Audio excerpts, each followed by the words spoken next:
시간에는 잠시 제가 오늘 설교해 주신 목사님 소개해 드리고 말씀 듣겠습니다. 하나복 네트워크 대표십니다. 워낙 길어서 저희가 이제 줄임말로 하나복이라고 부르는데요. 하나님 나라 복음 네트워크의 지금 대표 목사님이시고요. 방금 저희가 함께 나눴던 풍성한 삶의 첫걸음, 풍성한 삶의 기초를 쓰신 목사님이신데요. 이 시간 나오셔서 전혀 새로운 공동체를 가능하게 하는 사람들이라는 제목으로 말씀 전하실 때에 함께 은혜를 사모하며 나아가겠습니다. 우리 박수로 한번 초대하겠습니다.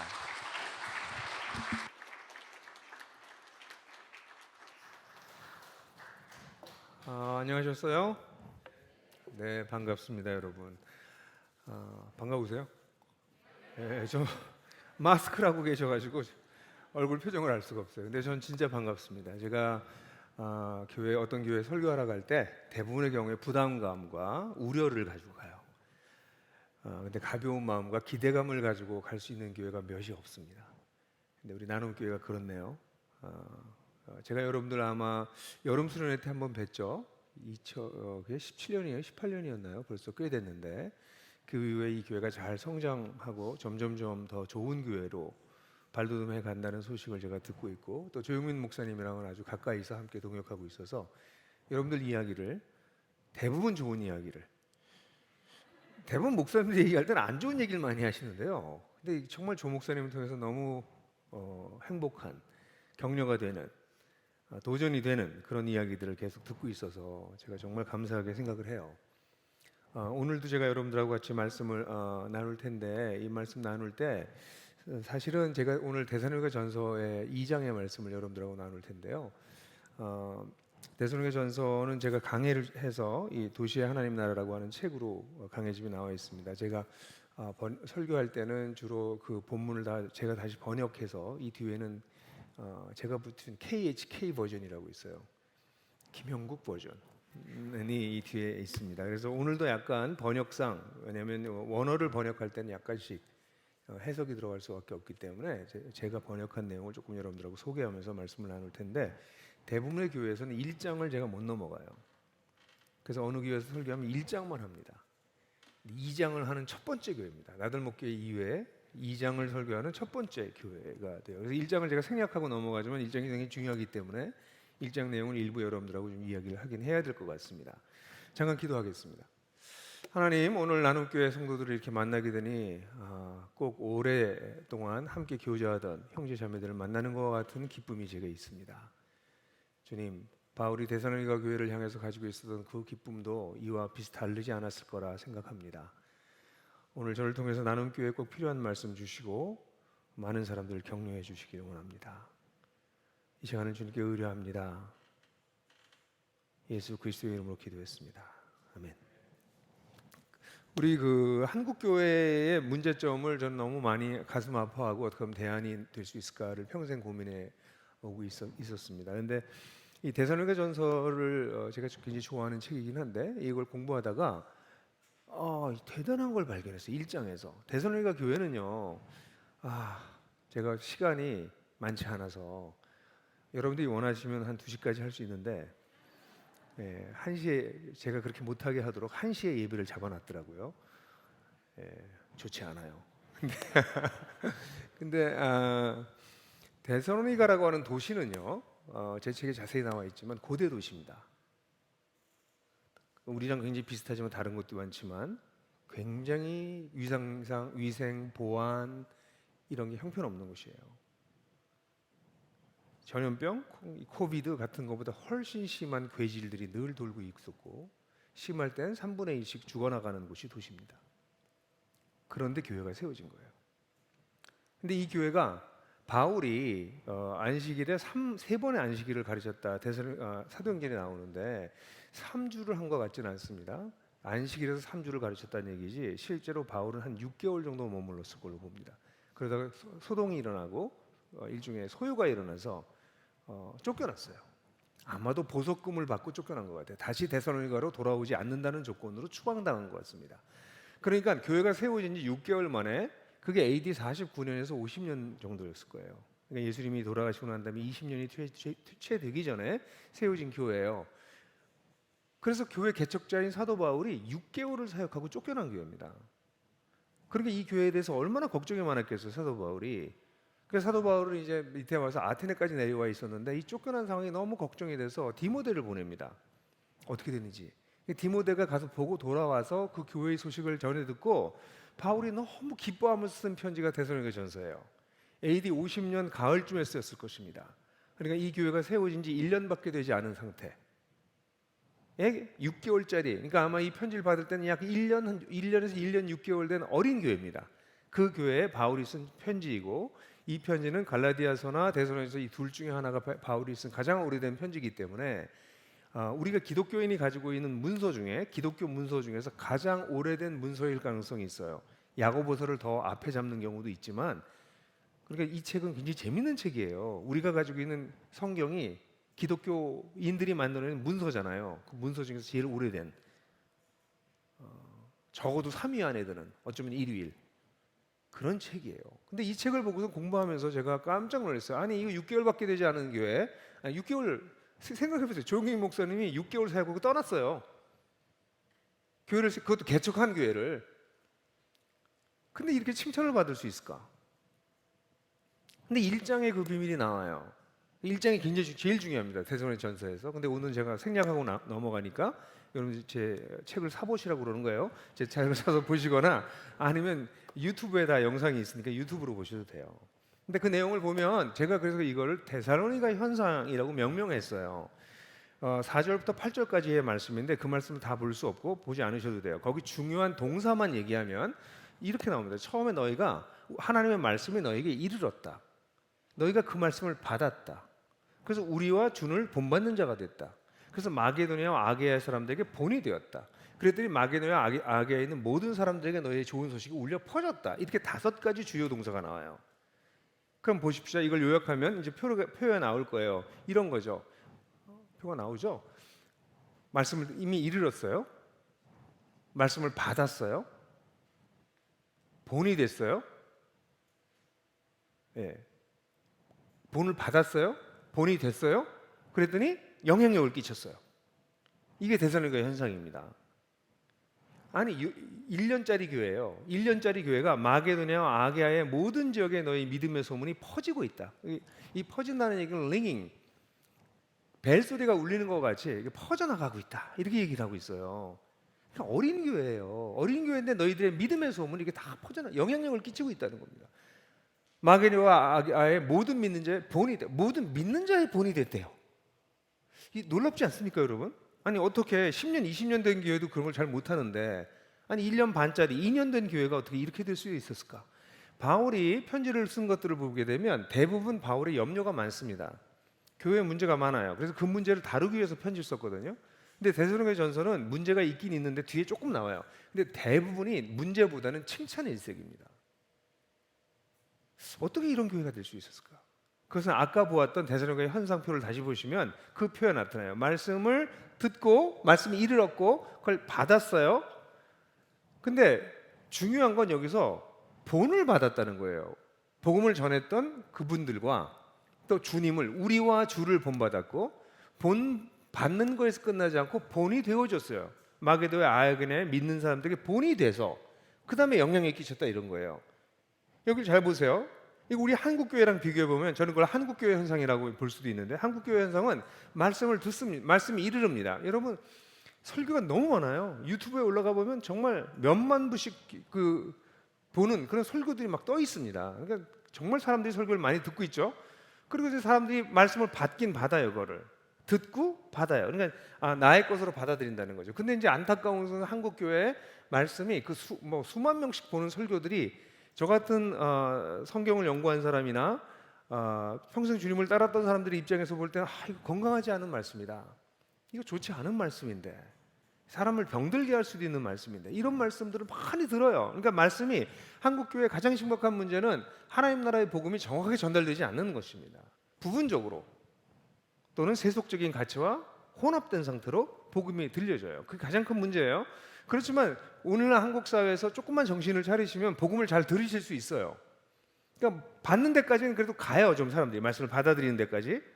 근데 그 다음에 본을 받질 않아요. 그러니까 여러분한테 물어볼게요. 나는 신앙적으로 본받는 사람이 있다. 나보다 앞서 걸어가고 있는 신앙의 선배를 따라가고 있다. 난 그를 본받고 있다. 그 본받는 사람이 있으신가요?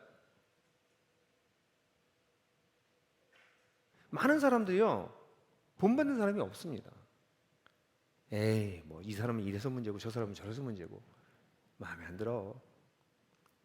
근데 재밌는 건요, 그 사람들은요, 그 사람을 본받고 따라오는 사람도 없어요. 자기에게 본이 없는 사람은 자기를 따라오는 사람도 대부분 없습니다. 근데 기독교는 뭔지 아세요? 기독교는 내가 그리스도를 본받는 자가 된 것처럼 너희도 나를 본받는 자가 되라. 저는 처음에 고린도전서 11장 1절을 지난번에 제가 설교했던 설교예요. 여러분 여름 수련회 와서 다 잊어버리셨죠? 1시간 그거 가지고 했어요. 제가. 그게 기독교의 본질이다. 예수님을 본받아 가면서 그 길을 계속 걸어가니까 나를 따라오는 사람은 너는 예수를 직접 본받기 어려우니 너보다 한 발짝 두 발짝 앞서 나를 본받아. 그러면서 예수님을 본받는 거대한 행렬을, 장엄한 행렬을 만드는 것이 기독교다. 그 기독교는 예수님을 계속 본받아 가는데 나보다 앞서서 주님을 따라가는 사람들이 있기 때문에, 그들이 완전하지 않지만 나보다 앞서서 걸어가고 있기 때문에 그를 본받는 겁니다. 그래서 바울이 이 본문에서도 주와 우리를 본받는 자라고 하지 않고 참 불경스럽게도 우리와 주를 본받는 자라고 얘기하고 있어요. 불경스럽지 않아요? 여러분은 나와 하나님을 본받는 사람 되십시오. 그럼 여러분 어떻게 생각했어요? 오, 저 사람 진짜 교만한데? 이럴 거 아니에요. 근데 이게 기독교예요. 사람을 보고 하나님을 믿는 거예요. 하나님 보고 눈에 안 보이잖아요. 하나님이. 하나님은 하나님을 믿는 사람들을 통해서 보여져요. 그런데 오늘 한국의 교회는 본이 되는 사람이 본을 받는 일이 없어졌고요. 본이 되지도 않습니다. 목사님들조차도 이렇게 얘기해요. 나를 본받지 마세요. 제가 전하는 메시지를 믿고 예수님을 본받으세요. 저 지나가세요. 저를 앞을 지나가세요. 본을 받고 본을 받는 것이 사라진 게 한국 교회예요. 그래서 사라졌어요. 그래서 어떻게 됐어요? 그 다음에 영향력이 안 나타납니다. 보이세요, 여러분? 저거 스페셜 이펙트라고 그래요. 저거 열심히 만든 겁니다. 말씀을 듣기는 해요. 말씀 받을 때 희미해져요. 본받는 건 아주 희미해요. 본문이 되는 건 안 보여요. 영향을 끼친 건 보이세요, 여러분? 안 보이죠?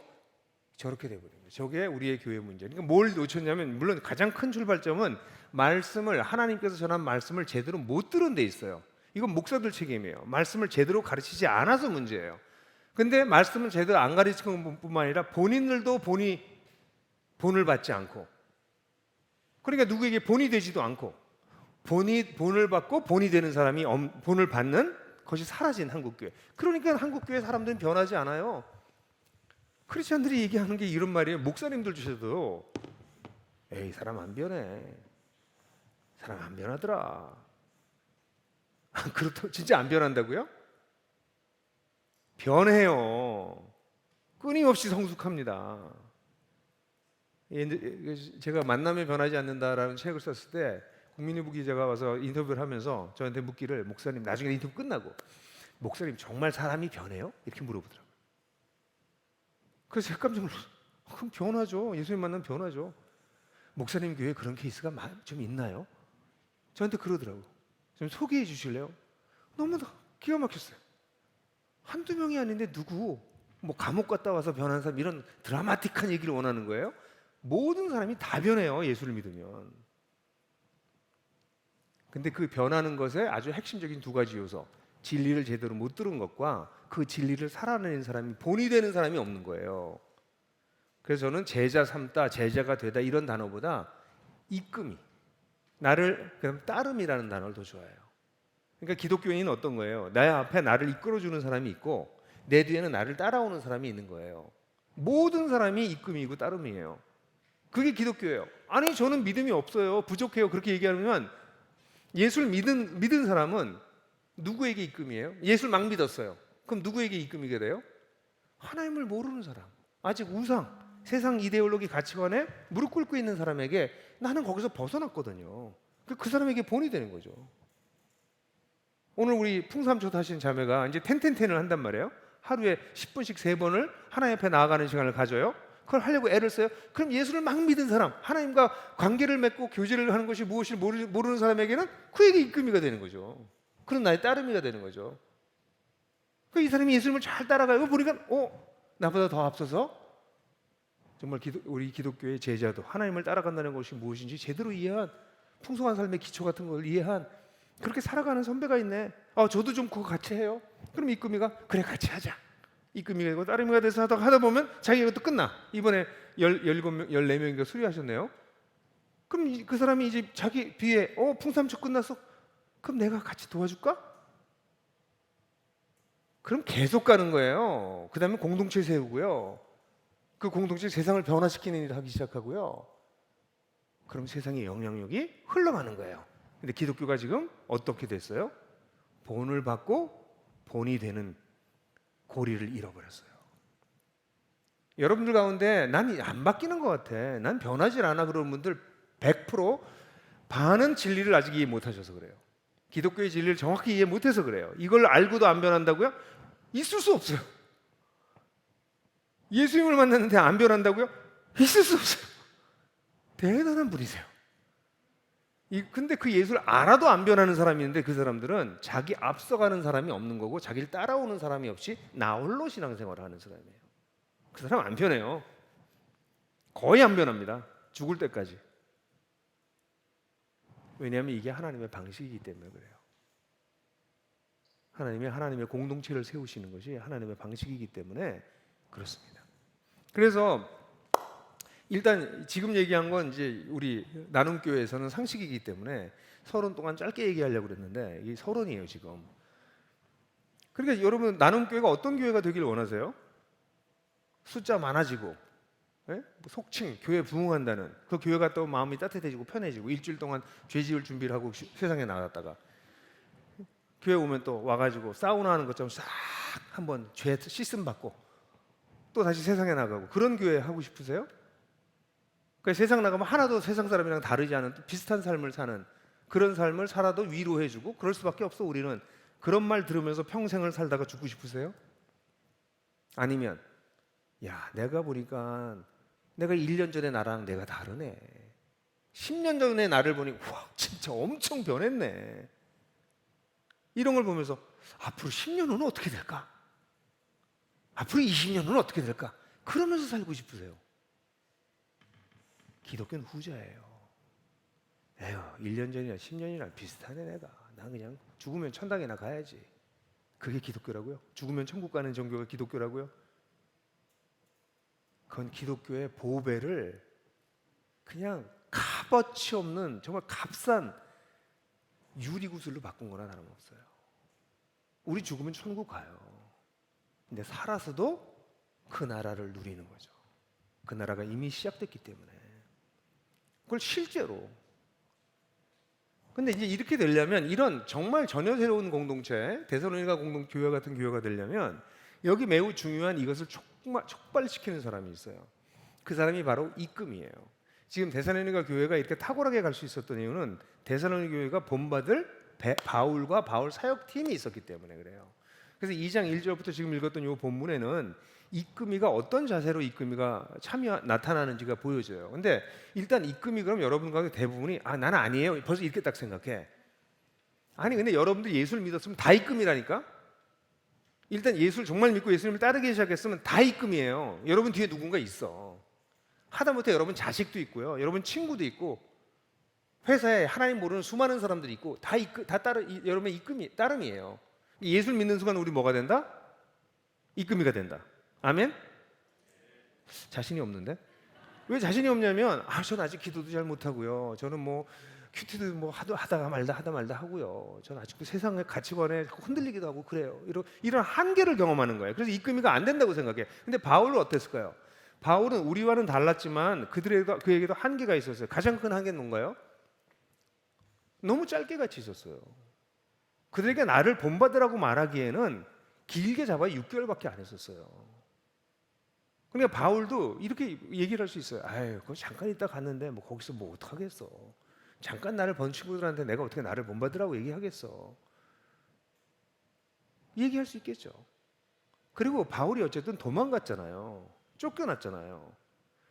마음에 어떤 부담이 있었겠어요? 아, 그때 보석금을 받지 말고 그냥 감옥에 있으면서 거기 계속 있으면서 그랬어야 됐을까? 내가 빌립보에서 고난을 받았던 것처럼 그런 고난을 여기서 그냥 받으면서 견뎌야 됐던 게 아닐까? 그런 생각도 바울이 있었겠죠. 그러니까 바울을 괴롭힐 수 있는 수많은 요소가 있었어요. 그런데 바울은 자신이 입금이라는 사실을 깨달았어요. 왜 그랬을까요? 여기 보면 뭐라고 나와 있어요? 하나님의 말씀을 맡았다라는 표현이 나오는데, 하나님의 말씀을 맡았다는 것은 말씀이 믿다의 수동형이에요. 그러니까 믿겨졌다. 그러니까 entrust, 주어졌다는 거예요. 하나님의 말씀이 주어졌다는 거예요. 우리가 하나님의 말씀을 받아들였다는 거예요. 여러분이 하나님의 말씀을 받으셨습니까? 여러분이 하나님의 복음을 받으셨습니까? 그럼 입금이란 얘기예요. 바울이 왜 입금이로 삼았냐면 하나님의 말씀을 자기가 맡았기 때문에. 하나님의 말씀이 뭐예요? 하나님 없는 세상에서 돈이 주인인 것처럼 내 노릇을 하고 있는, 돈이 신인지 몰라요. 사람들이 거기에 완전히 종속돼 있으면서. 예? 그래서 교회에서도 사람들이 모여가지고 뭐 주식 얘기하고 부동산 얘기하고 이따위 소리 한대요. 아니, 와가지고 하나님을 예배하는 게 아니라 돈을 예배하고 있어. 계속 돈에 대해서 얘기하고 있어. 돈에 종속된 사람들이에요. 거기서 벗어난 사람이 우리라고. 이걸 벗어나게 한 게 누구예요? 그게 바로 복음이에요. 돈 중요하지. 그렇지만 돈이 나를 지배할 수 없어. 그거 진짜 믿게 된 사람이에요. 그게 크리스찬이야. 그런 복음을 받았다는 거예요. 여러분 그런 복음 받으셨어요? 받으셨으면 여러분이 입금이세요.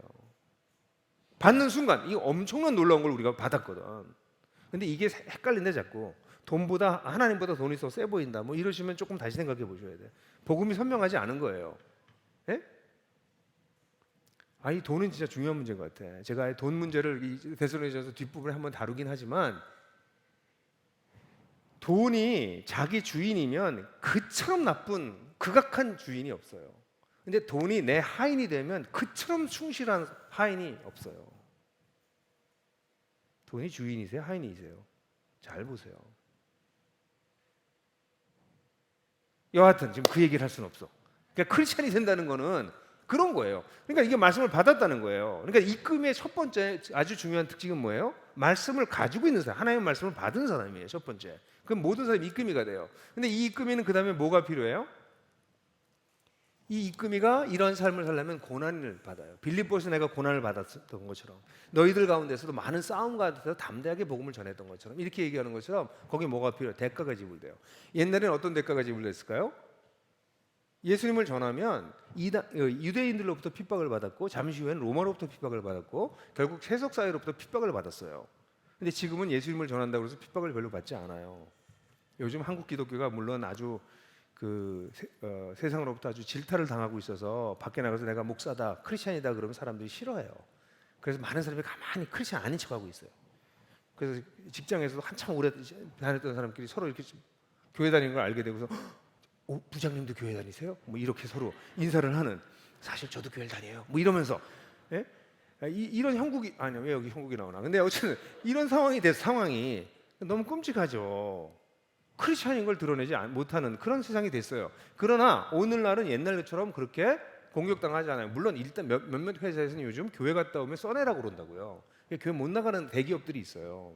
이 코로나 때문에 뭐 S로 시작하고 뭐 이런 회사도 있어요. 그런 회사들이 있어서 피해를 받는 사람들도 있지만, 지금은 사실 예수 믿기 때문에 피해받는 게 거의 없습니다. 그러나 오늘날 시대는 두 가지가 굉장히 중요한데, 두 가지가 시간과 에너지예요.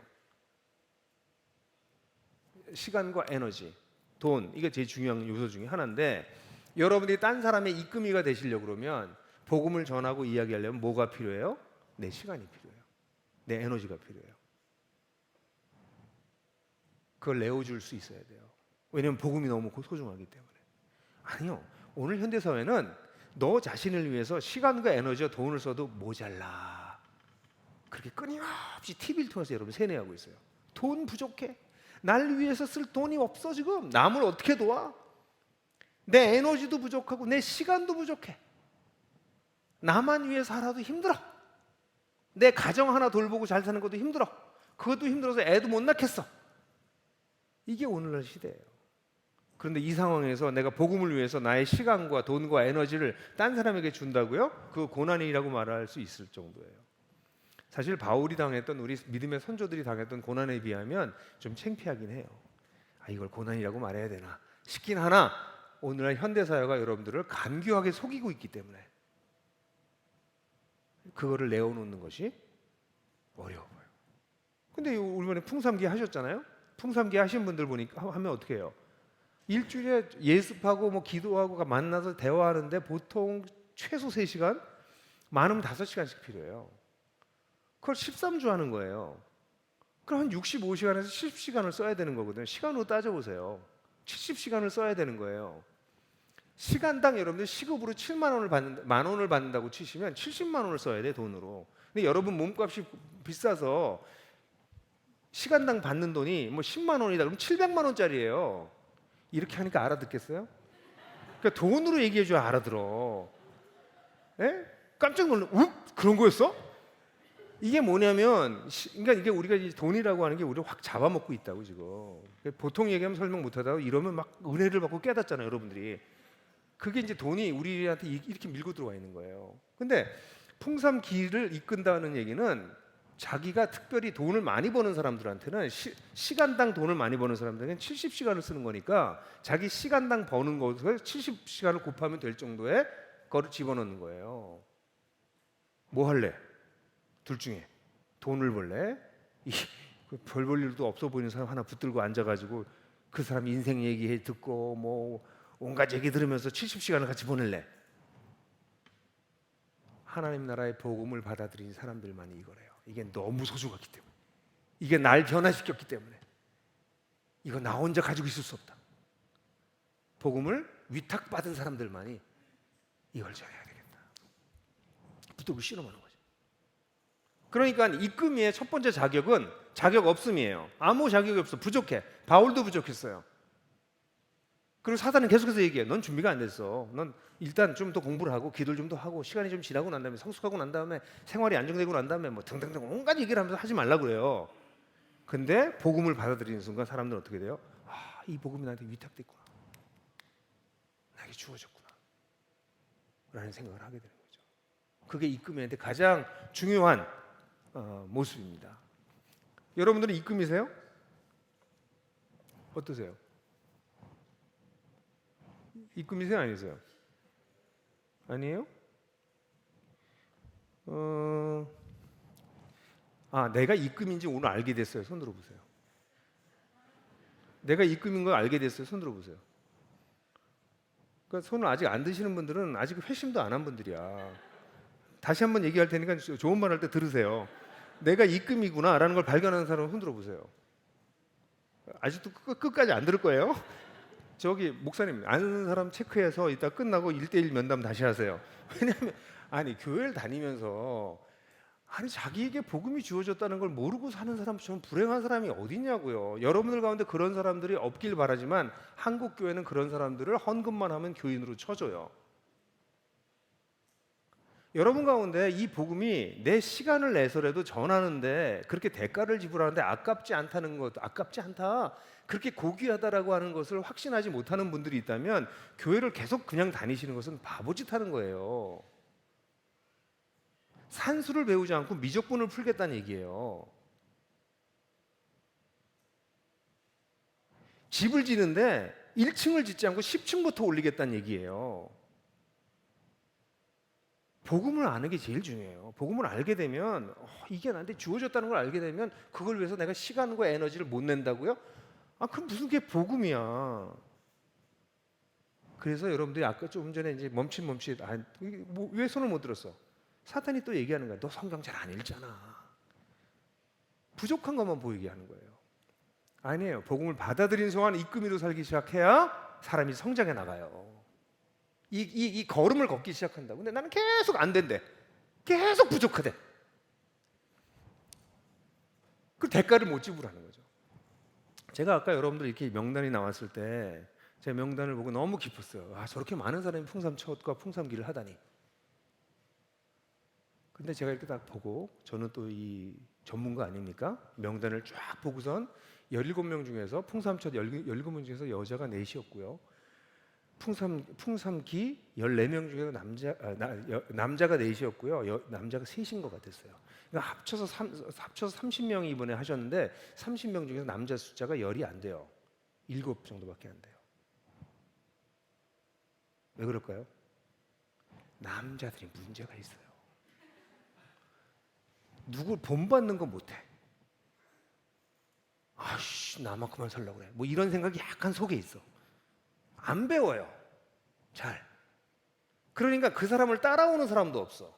나이가 들면 들수록 젊은 사람들이 나를 보고 당신에게 뭘 좀 멘토가 됐으면 좋겠어. 당신한테 멘티가 됐으면 좋겠어요. 라고 성장하려면 내가 젊을 때 누구를 따라가면서 성장하고 있어야 되거든요. 이게 대부분의 교회에서 이러는 일이에요. 우리 자매님들 너무 실망하지 마세요. 대부분 여자가 변하고 변한 여자를 보고 남자가 따라 변해요. 그걸 2차 회심이라고 불러요. 실제로 그래요. 전 세계적으로 그래요. 교회 사를 봐도 여자가 먼저 빨리 반합니다.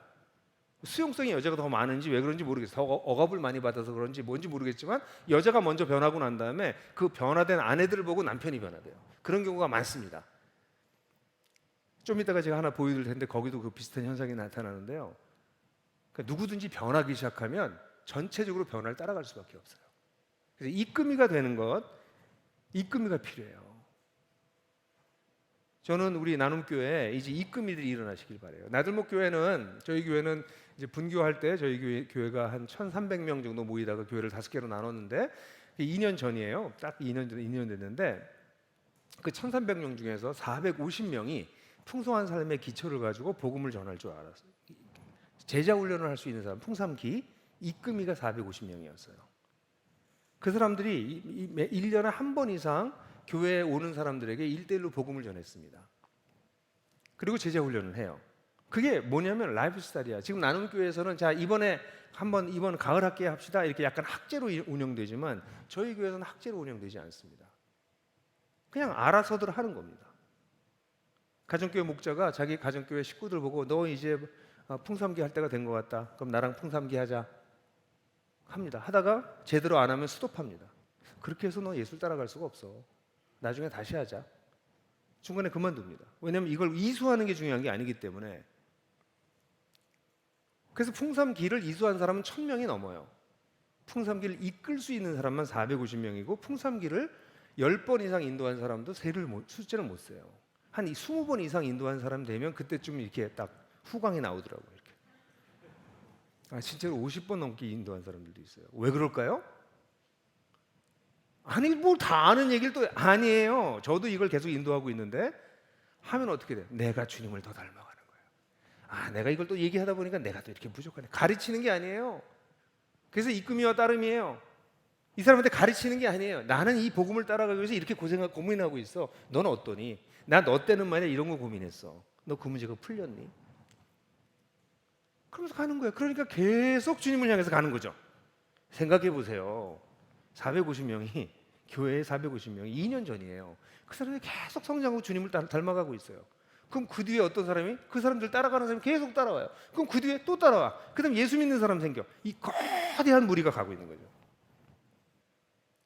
저는 나눔교회가 지금 고기회에 와 있다는 것을 발견했어요. 이끌미와 따름이라고 하는 사람에게 복음을 전수하고 복음을 전하고 나도 그 복음을 살아내려고 애를 쓰면서 주님을 향해서 걸어가는 정체되어 있는 교회라고 하는 프로그램을 운영하는 사람들이 아니라 진짜 공동체, 하나님 나라를 살아내는 사람들의 공동체. 이제 그쪽으로 전환되는 그 과정에 이 나눔교회가 있다는 것을 저는 직감적으로 느끼고 있어요. 와, 이거 대단한 일이 또 벌어지고 있다. 만약 나눔교회가 만약 이런 것에 성공한다면 아마 굉장히 많은 교회에 또 다른 도전이 될 것이다. 반드시 그렇습니다. 그런 놀라운 일이 일어날 거라고 생각돼요. 그래서 이 본문을 보면은 이 이끌미가 버려야 될 것 3가지와 취해야 될 것 3가지가 나와요. 근데 여기 지금 시간이 많지 않아서 그냥 간단하게 소개만 해드리고 할 테니까 나머지는 여러분들이 나중에 제 그 설교를 들으시든지 책을 보든지 하면서 자세히 보십시오. 사실 지금 제가 하는 강의가 한 70분 정도 필요한 내용이에요. 자세하게 설명해 드려야 되니까. 근데 짧게만 얘기하면 첫 번째는 여기 보면 내가 하지 않는 것이 이 비진리, 또 사람에게 영광을 구하는 것, 그리고 내가 짐이 될 수 있는데 짐이 되지 않았다. 이렇게 세 가지 얘기합니다. 이끔이가 바울이 했던 취하지 않았던 버렸던 것이 세 가지가 있는데 그것 중에 하나가 내가 진리가 아닌 걸 전하지 않았다예요. 그러니까 제일 중요한 건 비진리가 아니라 진리를 나눠야 됩니다. 그러니까 오늘날 기독교가 너무너무 걱정되는 거는, 제가 최근에 한 자매를 만났는데 이 평생을 이단과 기독교의 부족한 기독교에서 혼란에 빠졌다가 오늘 아침에 저한테 문자를 보내줬는데, 그분 만나서 한참 얘기하고 난 다음에 이분이 다시 진리를 알아가면서 제가 평생 잘못 걸었던 길을 이제야 바로 잡습니다. 제가 그 친구 만나서 해준 건 1시간 반밖에 대화한 게 없어요. 그리고 자료를 줬어요. 그냥 자료를 보더니 이게 진리인데, 그러니까 진리가 딱 드러나면 비진리가 눈에 보여요. 그게 특징이에요. 빛을 보면 어둠이 보인다고, 어둠이 사라진다고요. 그러니까 진리가 아닌 건 쓰지 않았다는 거야, 바울이. 난 진리를 전했다. 두 번째는 사람에게 인정 욕구, 인정받으려고 하지 않았다. 하나님께 인정받으려고 했다. 이끔이들이 하게 되면 이제 뭐 이런 거예요. 아까 진리가 아닌 거, 뭐 내가 성공한 거, 내가 얼마나 잘났고, 뭐 이런 거 얘기하는 거 아니에요. 예수 그리스도에 대한 것, 하나님 나라에 대한 것, 하나님 나라를 가지고 어떻게 사는지, 그 얘기를 하는 게 진리라면, 두 번째는 이런 걸 하면서 사람들이, 우리 모두에게 뭐가 있냐면 인정 욕구가 있어요. 이걸 해서 그 사람이 인정해 주길 바래. 내가 열심히 해서 교회 목사님도 나 인정해 줬으면 좋겠어. 이런 것들을 제거해 나가는 게 우리의 삶이에요. 인정 욕구가 없을 수 없어요. 누구나 있어요. 근데 이게 나를 움직이는 주된 힘이 되지 않도록 하는 거예요. 인정 욕구가 강하기 때문에 한국 교회에 있는 없어야 될 한 가지 표현이 뭐예요? 시험 들었다. 나 교회에서 시험 들었다. 그 시험 든 게 왜 들었어요? 나 안 알아준다, 그 얘기예요. 내가 열심히 했었는데 나 안 알아준다. 그게 인정 욕구예요. 그래서 이끔이가 반드시 경계해야 될 거는, 내가 이 일을 통해서 다른 사람에게 인정받을 것인가, 아니면 하나님께 인정받을 것인가. 본문에 여러 번 나와요. 여러분 본문 자세히 공부해 보세요. 제 번역본도 보시고요. 그 다음에 세 번째, 내가 사도로서 짐을 지울 수 있었지만 그 짐을 지우지 않았다. 권리 주장이에요. 이 이끔이가 되면 대부분의 사람들은 인정 욕구 다음이 뭐냐면, 내가 이 따름이를 약간 좀 주도하려고 들어요. 내 마음대로 좀 이렇게 좀 주물르려고 그래요. 내가 너 리더잖아. 내 말 들어. 내가 조언을 했으면 그 조언을 들어야지. 뭐 이런 자세를 보여요. 근데 이 하나님 나라의 제자들은 뭐냐면, 그 사람을 바꾸려고 애쓰는 게 아니고요. 내가 예수님 따라가기에 바쁜 거예요. 그러다 가면서 얘가 안 따라오잖아요. 그러면 근데 그렇게 하면 안 돼. 난 일로 간다. 너 글로 계속 갈 거야? 아니, 난 일로 가야 돼. 잘 따라와. 이렇게 얘기하고 그냥 가는 거예요. 제가 오늘 여러분들에게 설교하잖아요. 강의하잖아요. 전 모두 여러분들이 예수님 따라가길 바래요. 근데 제 얘기를 듣고 안 따라오셔도요, 할 수 없어요. 전 따라가요. 전 제 갈 길이 멀었어요. 제가 60이 넘었지만 아직도 20-30년은 더 살 거고요. 20-30년 동안 더 주님께 가까이 갈 거예요. 저는 제가 30대, 40대, 50대에 겪었던 이슈가 아닌 딴 이슈와 싸우면서 지금 가고 있어요. 그러니까 여러분들이 안 따라도 할 수 없어. 죄송해요. 그건 댁들 문제야. 난 내 길 가야 돼. 그게 이끔이제예요. 그러니까 따름이한테 너 안 하냐고 막 얘를 붙들고 씨름하면서 해라 말아라, 이게 아니라 정 아니면 그만하자. 다시 준비가 되면 다시 하자. 그리고 너 말고도 사실은 내가 도와야 될 사람이 많거든. 근데 네가 이거 안 하면 나중에 네가 정말 해야 될 때 하자. 예습도 안 해와, 시간도 안 지켜. 이런 사람들은 2-3번 하고 수업해버려요. 아니, 지금 내가 시간을 얼마를 내서 너한테 이걸 해주는 건데 주님을 안 따라가면서 이 시간을 낭비한다고? 때가 되면 하자. 그만해. 화도 안 내고. 화낼 필요도 없잖아요. 그래서 이끔이는 여기서 사도의 권위라고 하는 건 대부분의 경우에는 그 일을 함으로써 이제 재정적 지원을 받는 걸 뜻했는데, 내가 그걸 지우지 않았다는 뜻인데, 오늘날은 우리가 뭐 재정적 지원보다는 이 컨트롤의 욕구, 내가 이 사람을 컨트롤하려고 하는 욕구를 버리는 거예요. 주님께 맡기고 난 내가 주님 따라가기 바쁜 거야. 그 대신에 취해야 될 게 3가지가 있는데, 여기 유모가 되어 여기 어린아이, 유순한 자가 되었다. 개역성역 3번역을 다 그렇게 번역했는데, 유순한 자보다는 정확한 번역은 제가 볼 때는 어린아이가 됐다는 거예요. 여러분 부모들이 보면 아이들한테 할 때 어떻게 했어요? 뭐 이상한 소리 막 을르르 뭐 이상한 짓 하잖아요. 예? 아이들 돌볼 때 그게 뭐냐면 그 아이의 그 위치로 같이 내려가는 겁니다. 그 아이의 수준이 되시는 거예요. 이금희는 따름이의 수준에 낮아져서 그가 고민하는 걸 고민하는 거지 내 수준에서 그를 가르치는 거 아니에요. 그 유모가 어린아이 같이 됐다는 것은 그 아이의 수준으로 낮아졌다는 걸 뜻해요. 그 다음에 두 번째, 형제 자매가 되어서 내가 손수 일했다 이렇게 얘기를 해요. 이게 뭐냐면 이게 동료에 데살로니가 교회가 가난했어요. 왜냐하면 고린도에 쓴 편지를 보면 마게도에 있는 교회는 자신들이 빈궁한데도 불구하고 헌금을 이렇게 열심히 했다 이렇게 얘기하는데 마케도니아의 중심 교회가 데살로니가예요. 데살로니가 교회는 이 도시에 사는 빈민들이었던 것 같아. 가난한 사람이 많았던 것 같아. 그래서 바울이 이들에게 짐을 지우지 않으려고 내가 선수 천막을 지면서 일했다라는 얘기를 해요. 이건 뭐냐면 형제예요. 걔네들이 형편을 아는 거예요. 그러니까 유모처럼 아이가 돼서 낮아지는 것이 있는가 하면 이건 해야 되는 거예요. 늘 그 사람 수준으로. 이게 동일시라고도 할 수 있고 인카네이션이라고 할 수 있는 낮아지는 것이 있다면 두 번째는 뭐예요? 그의 형제가 되는 거예요. 그의 아픔을 알고 그의 짐을 알고 그의 가난을 알고 그래서 거기에 내가 부유한 것 때문에 내가 너무 함부로 사는 것 때문에 얘가 상처받지 않도록 하고 이게 다 형제예요. 형제면 그렇게 못하는 거지. 이게 너무 아니 우리 집 아들 대학 갔어. 근데 대학 떨어졌어. 그럼 얘 앞에 가가지고 우리 아들 간증해. 말 돼요? 그냥 가만히 있어야지. 그런 거예요. 그게 형제예요. 그게 이금희가 잘 가져야 될 두 번째 형제예요. 세 번째는 내가 아버지가 돼서 각 사람을 권면했다 이렇게 나와요. 그건 아버지가 돼서 한 사람을 돌보는 거예요. 이 풍삼처시나 풍삼기를 하시게 되면 어떤 변화가 일어나냐면 한 사람을 돌보는 법을 배워요. 한 사람에게 집중하는 거. 목사님들도 이런 걸 못 배우셔서 우리 하나복에 오셔서 이걸 하세요. 그리고 이때 사람이 변화된다는 것을 경험하기 시작하세요. 주로 설교를 통해서 사람이 변화된다고 생각하는데 설교도 중요해요. 설교는 일종의 각성을 시키고 도전을 하는 거지만 사람을 변화시키는 것은 1대1로 붙들고 씨름할 때 일어나요. 아버지가 돼서 각 사람을 권면했다. 이걸 표로 요약하면 이렇게 표로 요약할 수 있을 것 같아요. 이렇게 보죠. 나오나요? 우리가 버려야 될 것 세 가지가 있어요. 첫 번째가 뭐예요? 진리가 아닌, 진실이 아닌 것, 인정욕구. 또 세 번째는 권리주장.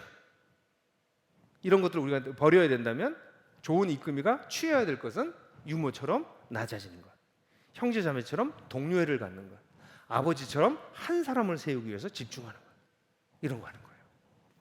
저는 그런 성도들이 일어나기 시작하잖아요. 그럼 교회는 어마무시해져요. 생각해 보세요. 한 사람을 키우는 것에 훈련되고 경험이 있는 사람들이 교회의 중요한 리더들로 바뀌는 거예요. 오늘 한국 교회는 리더들이 무슨 회의하고 예산 집행하고 정책 결정하는 사람들이 리더인 줄 알아요.